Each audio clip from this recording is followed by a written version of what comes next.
Govinda Greens, premium and limited plots, prime location, destination that define your status. In front of Ames, Govinda Greens.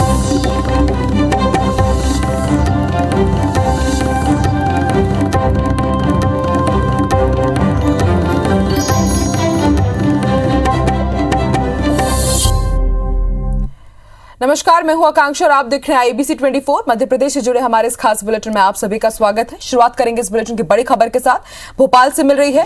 Congress नेता नूरी खान ने कांग्रेस से इस्तीफा दे दिया है और ट्वीट करके इस्तीफे की जानकारी दी उन्होंने। और अपने इस ट्वीट में उन्होंने लिखा है कि अपने लोगों को न्याय दिलाने में असहज महसूस कर रही हूँ, भेदभाव का शिकार हो रही हूँ, अपने सारे पदों से आज इस्तीफा दे रही हूँ। तो ट्वीट करते हुए अपने इस्तीफे की जानकारी दी है कांग्रेस नेता नूरी खान ने। इस वक्त की बड़ी खबर आपको बता रहे हैं।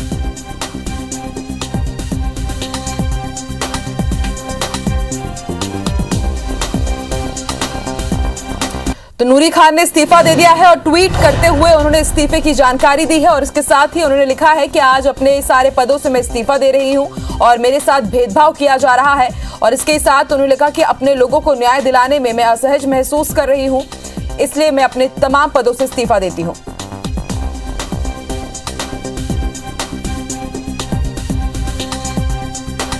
वो ट्वीट भी हम आपको दिखा रहे हैं जो ट्वीट किया गया है नूरी खान की तरफ से। तो माना जा सकता है कि एक और बड़ा झटका कांग्रेस को मध्य प्रदेश में। कांग्रेस नेता नूरी खान ने कांग्रेस से इस्तीफा दे दिया है।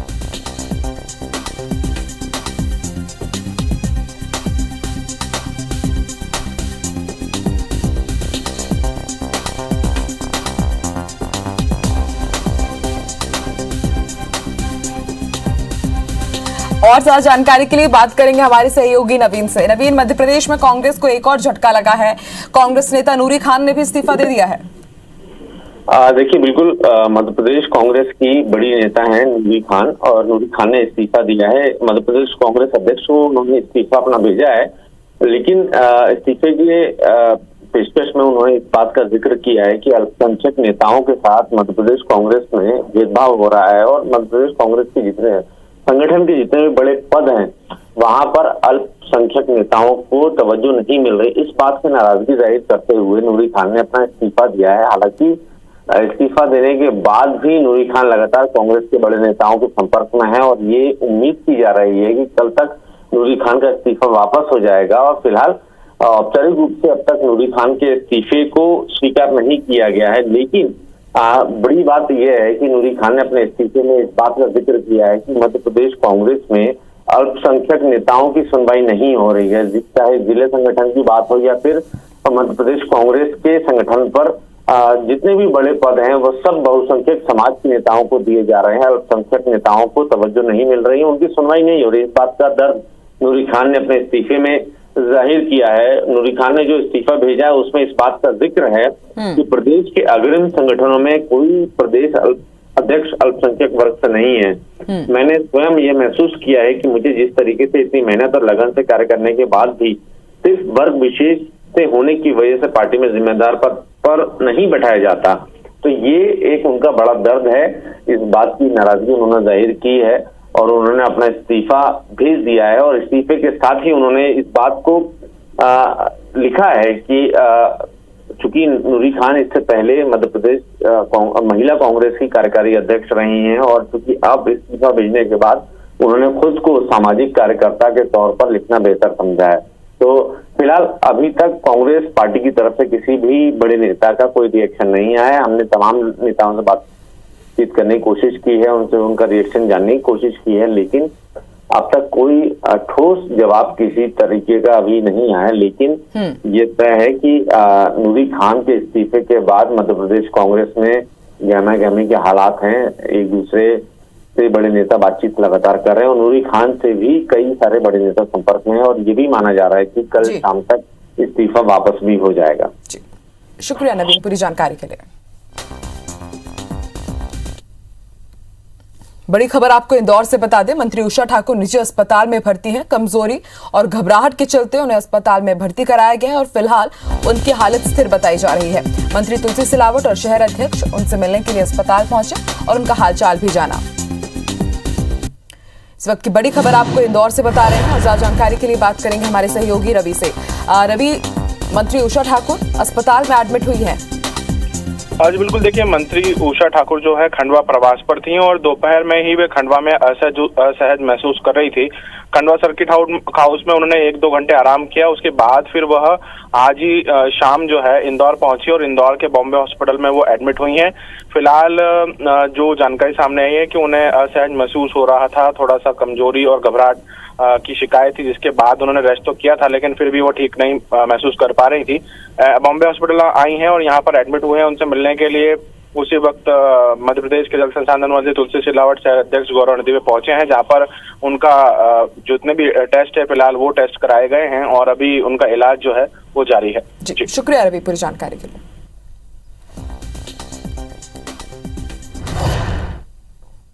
बढ़ते आगे कुछ दूसरी खबरों का रुख करते हैं। बीजेपी में शामिल होने और केंद्रीय उड्डयन मंत्री बनने के बाद ज्योतिरादित्य सिंधिया पहली दफा अशोकनगर आए। यहां सिंधिया का कार्यकर्ताओं ने भव्य स्वागत किया। राजमाता चौराहे से कार्यक्रम स्थल तुलसी पार्क तक करीब 1000 से ज्यादा स्वागत द्वार बनाए गए। यहां सिंधिया ने लोगों को संबोधित करते हुए कहा कि मैं जनसेवक हूं, मेरा पद राजनीति का नहीं समाज सेवा का ही। साथ ही उन्होंने कहा कि सौभाग्यशाली हूं कि देश के लोकप्रिय नेता नरेंद्र मोदी के साथ उन्हें काम करने का मौका मिला। इस दौरान सिंधिया ने कांग्रेस पर भी निशाना साधा और कहा कि कांग्रेस के समय टीका विदेश में बनता था और 15 साल बाद भारत में लगता था। सिंधिया ने पूर्व मुख्यमंत्री कमलनाथ पर भी तंज कसा। अगर किसी बात की जरूरत है तो प्रधानमंत्री नरेंद्र मोदी जैसे जनसेवकों की जरूरत है मेरे भाई और बहनों। राजनीति का पथ नहीं है। नेता लोग अक्सर टिप्पणी करते रहते हैं, लेकिन मेरी सोच विचारधारा है कि इस भारत में अगर किसी बात की जरूरत है तो प्रधानमंत्री नरेंद्र मोदी जैसे जनसेवकों की जरूरत है मेरे भाई और बहनों। मध्य प्रदेश के मुख्यमंत्री शिवराज सिंह चौहान परिवार के साथ विदिशा पहुंचे, जहां उन्होंने निमखेरिया स्थित अपने फार्म हाउस में लहलहाती फसलों का जायजा लिया। उन्होंने ट्वीट कर अपनी तस्वीरें भी साझा की और कहा कि अपने खेत में टमाटर की फसल को देखकर आनंद की अनुभूति हुई। साथ ही उन्होंने लिखा, मुझे खेती किसानी के काम में अपार सुख मिलता है और खेतों में समय बिताकर अच्छा लगा। प्रदेश और देश के हर किसान की खेत की फसलें लहलाए, यही शुभकामना है।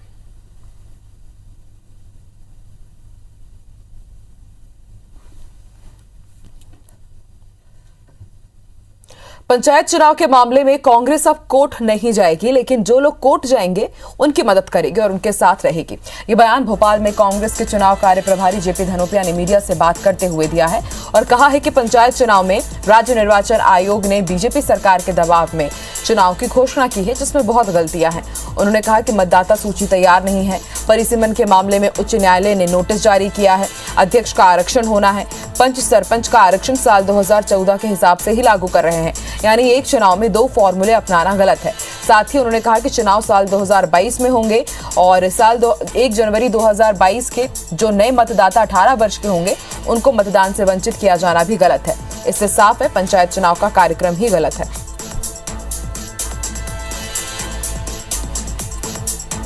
राज्य निर्वाचन आयोग ने कल पत्रकार वार्ता लेकर चुनाव कार्यक्रम घोषित किया है। चुनाव कार्यक्रम घोषित करने में हम स्वागत करते हैं। कांग्रेस पार्टी तो बहुत पहले से चुनाव की मांग कर रही है। आदरणीय कमलनाथ जी ने कई बार पत्र लिखकर भी मांग की है कि चुनाव कराए जाए। हम तो स्वागत करते हैं, लेकिन उसमें आप लकुना देखिए, गलतियां देखिए। ये गलतियां जानबूझ से ऐसी छोड़ी गई हैं जिससे कोई व्यक्ति चुनाव के लिए आदरणीय उच्च न्यायालय में चला जाए और उसमें कोई कार्रवाई हस्तक्षेप हो जाए और चुनाव न हो। देश में कोरोना का नया वेरिएंट ओमिक्रॉन दस्तक दे चुका है। मध्य प्रदेश के पड़ोसी राज्य राजस्थान, महाराष्ट्र और गुजरात में वेरिएंट ओमिक्रॉन के मरीज मिल चुके हैं, जिसे लेकर राज्य सरकार सतर्क हो गई है और अपना फोकस अब वैक्सीनेशन अभियान पर और तेज कर दिया है। बता दें कि प्रदेश में 8, 15 और 22 दिसंबर को वैक्सीनेशन महाअभियान चलाया जाएगा और कोशिश रहेगी कि 100% आबादी वैक्सीनेटेड हो जाए। आपको ये भी बता दें कि प्रदेश में अब तक 8 करोड़ 99 डोज लग चुके हैं। इनमें पहले जो डोज है वो 5 करोड़ 13 लाख लोगों को लग चुका है। वहीं दूसरा डोज 3 करोड़ 85 लाख लोगों ने लगवा लिया है, जबकि अभी भी प्रदेश के 1 करोड़ 63 लाख लोगों को दूसरा डोज लगना बाकी है। इसके अलावा करीब 35 लाख लोगों ने अब तक पहला डोज भी नहीं लगवाया है।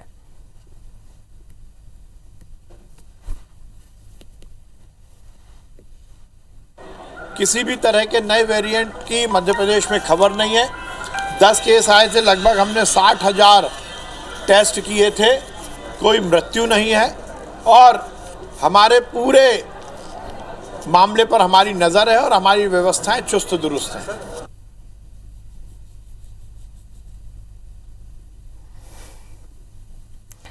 तो पूरी दुनिया के साथ अब भारत में भी ओमिक्रॉन वेरिएंट ने दस्तक दे दी है। भारत में भी तेजी से नए वेरिएंट के मरीजों मिलने का सिलसिला शुरू हो गया है। ऐसे में मध्य प्रदेश सरकार का फोकस है कि ज्यादा से ज्यादा वैक्सीनेशन हो सके।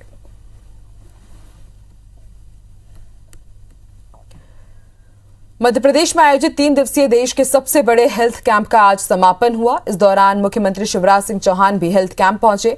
मुख्यमंत्री ने लोगों से कोरोना टीके का सेकेंड डोज जरूर लगवाने की अपील की। बता दें कि 3 दिवसीय हेल्थ कैंप में देश के मशहूर डॉक्टर्स, सर्जन ने सेवाएं दी। पद्मश्री से सम्मानित कई डॉक्टर्स ने नरेला क्षेत्र में लगे हेल्थ कैंप में मरीजों को देखा। मुख्यमंत्री ने इस दौरान देश भर से आए डॉक्टर्स को सम्मानित किया। कार्यक्रम में मध्य प्रदेश के चिकित्सा शिक्षा मंत्री विश्वास सारंग भी मौजूद रहे।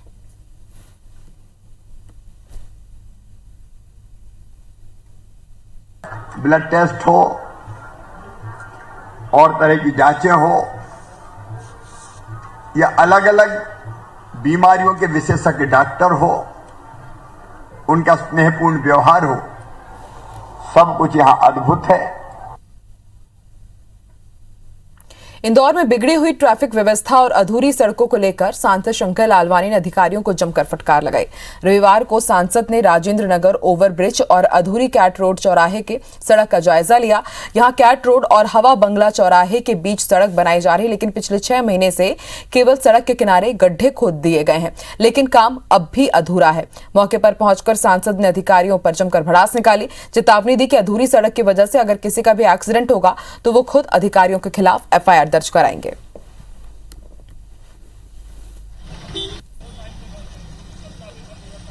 अधिकारी को निर्देश दिए कि तुरंत काम चालू होना चाहिए और अगर अब काम शुरू नहीं हुआ तो हम अधिकारियों के खिलाफ भी कार्रवाई करेंगे, क्योंकि इस प्रकार 6-6 महीने खोद के रखना ये हम सहन नहीं करने वाले हैं। लोग गिरते हैं, अभी आपने सुना होगा, लोगों ने बताया फ्रैक्चर हुए हैं। बुरहानपुर से रेस्क्यू कर इंदौर चिड़ियाघर लाया गया 6 महीने का तेंदुआ रहस्यमयी तरीके से लापता हो गया है। 3 दिन से ज्यादा का समय बीत चुका है, लेकिन अभी तक तेंदुआ नहीं मिल पाया है। तेंदुए को तलाशने के लिए चिड़ियाघर प्रबंधन और वन विभाग तमाम प्रकार के जतन कर रहा है। आज चिड़ियाघर प्रबंधन ढोल लेकर चिड़ियाघर के जंगल इलाके में भी पहुंचा और ढोल बजाकर कोशिश की गई कि अगर तेंदुआ कहीं छिप के बैठा है तो कुछ मूवमेंट करे, लेकिन यहां भी हाथ खाली ही रहे।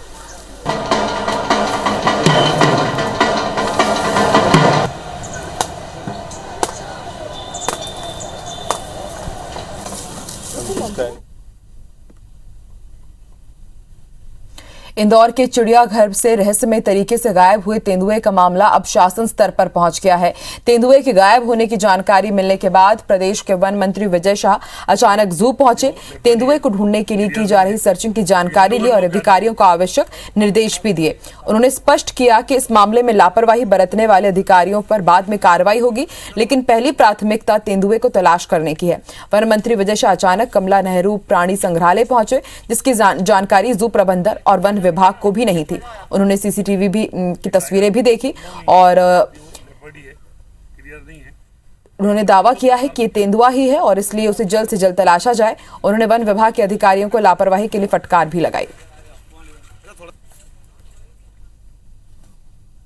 इससे लापरवाही मुझे लगता है कि जो पिंजरा ले गए कहीं ना कहीं प्रथम दृष्टया है, लेकिन वो बात की बात है कि हम क्या कार्रवाई करेंगे उन पर। लेकिन पहली जवाबदारी ये है कि कुछ और कैजुअल्टी ना हो और उसको हम लोग रेस्क्यू करें। राजधानी भोपाल में शनिवार को रेप के 2 मामले सामने आए हैं और पहला मामला हनुमानगंज थाना इलाके का है, जिसमें तलाकशुदा महिला ने युवक पर शादी का झांसा देकर रेप करने की शिकायत की है। दूसरा मामला स्टेशन बजरिया थाना इलाके का है, जहां युवती ने प्रेमी पर शादी न करने पर रेप की एफआईआर दर्ज कराई है। प्रेमी या प्रेमिका को धोखा देने या झांसा देने जैसे मामले बढ़ने पर पुलिस को असली पीड़ितों को न्याय दिलाने में काफी मशक्कत करनी पड़ रही है।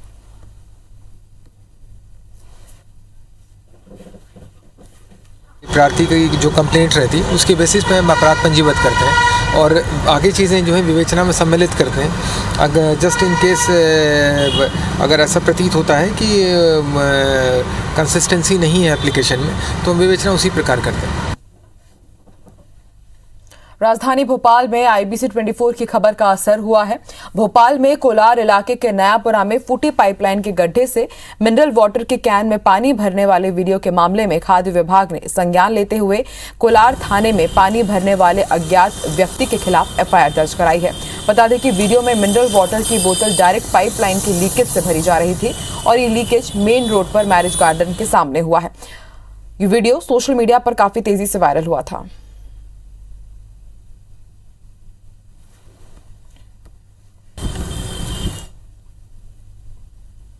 कोरोना काल से बंद हुई जबलपुर नैनपुर पैसेंजर ट्रेन फिर से शुरू हो गई है। इस पैसेंजर ट्रेन को सांसद राकेश सिंह ने हरी झंडी दिखाकर रवाना किया। वहीं नैनपुर से केंद्रीय मंत्री फग्गन सिंह कुलस्ते ने नैनपुर चिरई डोंगरी पैसेंजर ट्रेन को हरी झंडी दिखाई, जिससे जबलपुर एक बार फिर से नैनपुर से जुड़ गया है। कार्यक्रम में दिल्ली से केंद्रीय रेल राज्य मंत्री दादाराव पाटिल दानवे वर्चुअल तरीके से जुड़े। मुख्य स्टेशन पर बने प्लेटफॉर्म 1A का भी उद्घाटन किया गया। 9 डिब्बों वाली ये ट्रेन रोज एक फेरा लगाएगी और 19 स्टेशनों से होकर गुजरेगी।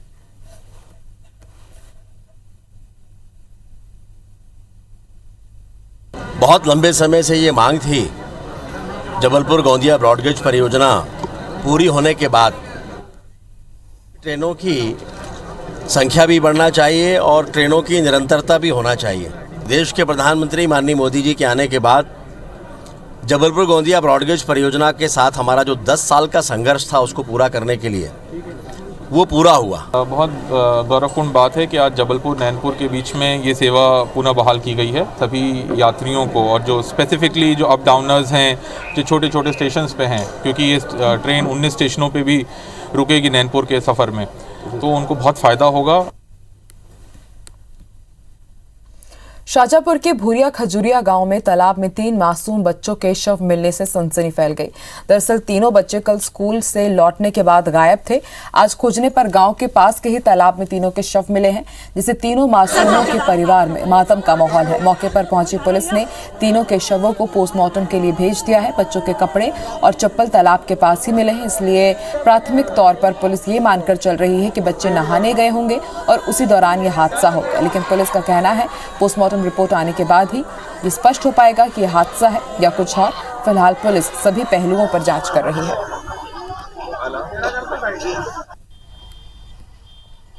फरियादी की रिपोर्ट पर अपराध धारा 363 IPC कायम की गई। तत्काल बच्चों की तलाश की गई तो ग्रामीणों से सर्च कर तत्काल तीनों बालकों की लाश निकालकर सरकारी अस्पताल काला पीपल में PM कराया गया। इस बुलेटिन में फिलहाल इतना ही। आप देखते रहिए IBC 24। नमस्कार।